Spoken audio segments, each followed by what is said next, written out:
Micaela Marcia Tomanes Sinsua.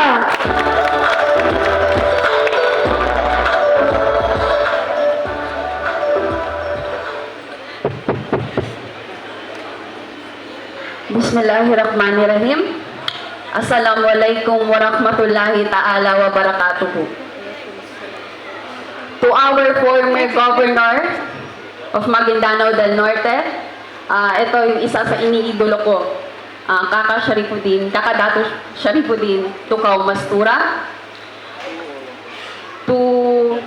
Sa ating mga mayors na nandito po ngayon, Mayor of Parang, Bapakahar Ibay, Mayor of Northern Kabuntalan,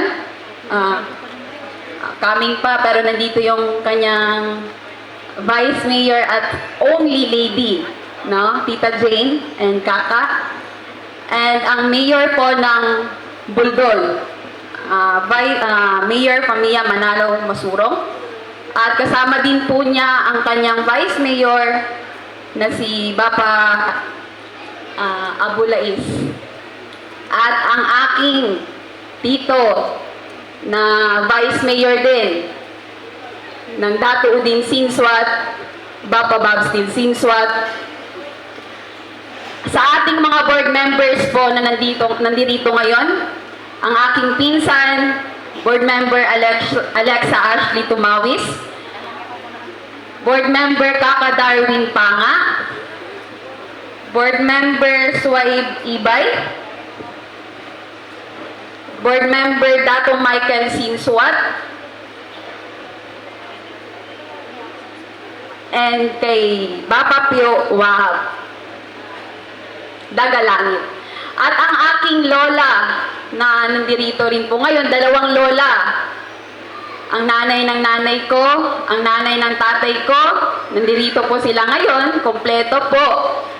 Ang aking mga tita, ang aking mga pamilya na nanggagaling pa po sa malayong lugar, sa Palimbang, Sultan Kudarat Province, sa Barira, sa Iranon Corridors, nandito po sila lahat ngayon. And syempre, to our first ever elected Vice Governor of Maguindanao del Norte, Dato Marshall Sinswat. At syempre, hindi po maaabot ito ng ating Vice Governor kung wala rin po ang kanyang magandang asawa na si Mayor Raida Tumawi Sinswat.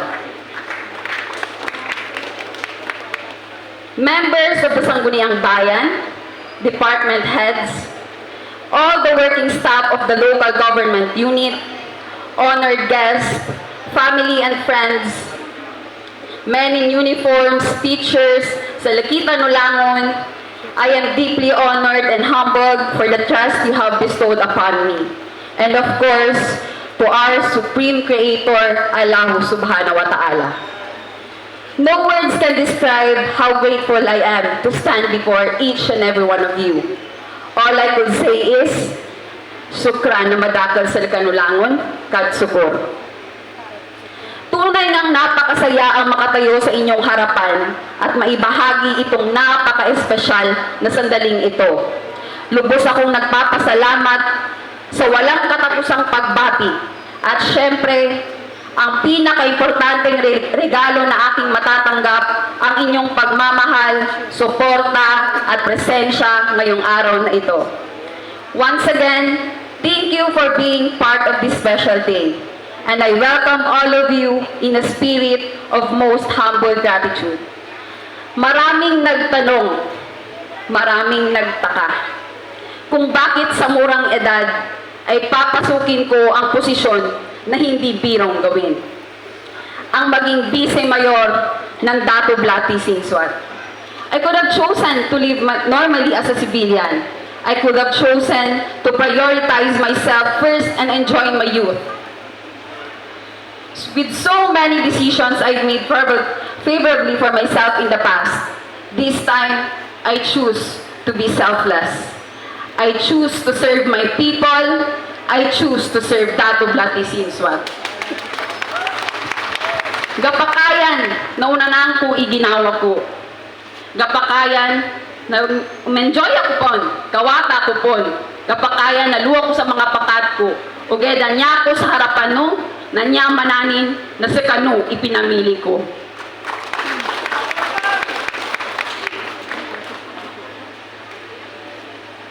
Sa aking tatay, na emotional siya kanina. Pero sinabi ko, hindi na dapat ako pwedeng ipakita ko na strong, no? To my father, na hinamon kami ng aking ina at ng kasama ang aking mga konseho. At sinabi ko sa kanya na gagawin po namin, mas gagalingan namin, gagawin namin doblado. To my father, challenge accepted. While I acknowledge that public service runs in our family, I wanted to be known for my own effort and as a capable individual. I am more than just my name. I am a woman of conviction. A woman who invokes sensibility and humility. A woman of honor and excellence. Bilang isang batang lingkod bayan, asahan ninyo ang isang liderato na handang makinig at punong-puno ng sigla na magsilbi. Sa ating pagkakaisa, walang imposible. Sa ating pananalig, walang hadlang na di kayang lampasan. Kaya't sama-sama tayong titindig, lalaban at magsisilbi. Hindi para sa sarili, kundi para sa kinabukasan ng susunod na henerasyon. Sa muli, ako pa rin ito ang inyong Ate Mecca, na nagsasabing, hindi ka mag-iisa dahil may kasama ka. Wabillahi taufiq wal hidayah. Assalamualaikum warahmatullahi ta'ala wabarakatuh. Thank you so much to our incoming Vice Mayor, Honorable by Micaela Tomawi Siswan.